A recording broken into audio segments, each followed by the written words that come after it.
Hadirin dan hadirat yang dirahmati Allah Subhanahu wa taala. Dari sini ana ingin menyampaikan. Kalau ada orang salah, taruhlah melakukan bid'ah, namun bid'ah tersebut bukan bid'ah akidah, hanya bid'ah amaliyah contohnya. Maka antum tidak bisa mengatakan dia dari 72 golongan. Contoh sederhana. Banyak saudara-saudara kita terjerumus dalam praktek tahlilan. Tahlilan itu menurut mazhab Syafi'i hukumnya adalah makruh dan bid'ah. Dan ini dalam buku Imam Nawawi makanya saya sering tantang, datangkan ulama Syafi'iyah satu saja yang mengatakan tahlilan hukumnya sunnah, datangkan. Tidak ada, ente akan dapati seluruh ulama Syafi'iyah dalam buku-buku fikih mereka mengatakan tahlilan itu hukumnya apa? Bid'ah dan apa? Makruh. Sampai perkataan dari ulama Syafi'iyah orang Indonesia yang bernama Muhammad Arsyad Al-Banjari dalam kitabnya Sabilul Muhtadin. Dalam kitabnya Sabilul Muhtadin. Saya bacakan ya. Halaman 503. Sabilul Muhtadin ini Muhammad Arsyad Al-Banjari, ulama besar ya, yang kemudian terkenal di Banjarmasin sampai sekarang punya masjid. Ada nama masjid namanya Masjid Sabilul Muhtadin. Dia punya buku kitab fikih. Dia berkata, sunat bagi seisi kampung yang kematian dan seluruh keluarga sekalipun jauh membawa makanan untuk keluarga yang kematian, untuk makanan mereka pada siang hari dan malamnya, atau untuk selama mereka masih dalam keadaan bersedih, hendaklah mereka selalu makan untuk menjaga keadaan kesehatannya. Dia jelaskan sunnahnya kayak apa. Sunnahnya kasih makanan sama mereka, bukan mereka bikin makanan.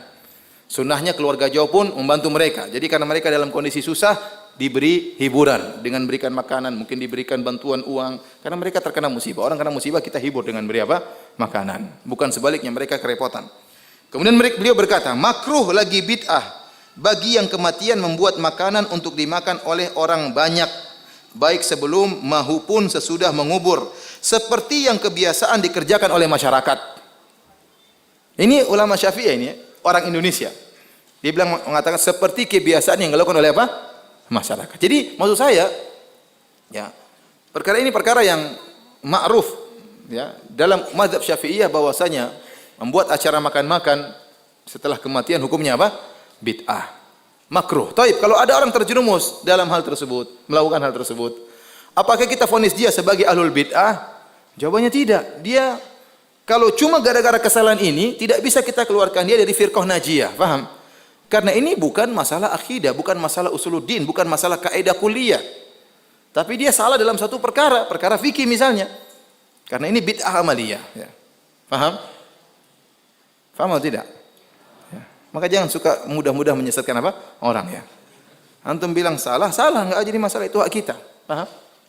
Contoh. Ada orang melakukan maulid Nabi. Maulid Nabi ada khilaf di kalangan para ulama. Sebagian ulama Syafi'iyah mengatakan dianjurkan. Dan sebagian ulama Malikiyah ya mengatakan bid'ah. Ya. Kita sendiri lebih condong kepada pendapat tersebut adalah bid'ah. Kenapa? Tidak pernah dicontohkan oleh Nabi, tidak pernah dicontohkan oleh para sahabat, ya, dan yang lainnya. Para empat imam tidak pernah melakukannya. Maka ini tidak ada contohnya di zaman Nabi, bisa dipastikan tidak pernah ada yang melakukan apa? Maulid. Dan kita ingin beragama sebagaimana agamanya para sahabat. Karena ciri Ahlus Sunnah adalah mengikuti jalannya para sahabat. Nah, kalau kita berpendapat bahwasanya maulid adalah bid'ah, tidak bisa dikerjakan, kemudian ada saudara-saudara kita yang melakukannya, apakah kita tuduh mereka sebagai ahlul bid'ah keluar daripada Ahlus Sunnah? Jawabannya enggak. Kenapa? Karena bid'ah yang mereka lakukan bukan berkaitan dengan apa? Usuluddin, paham? Bukan berkaitan dengan masalah akidah.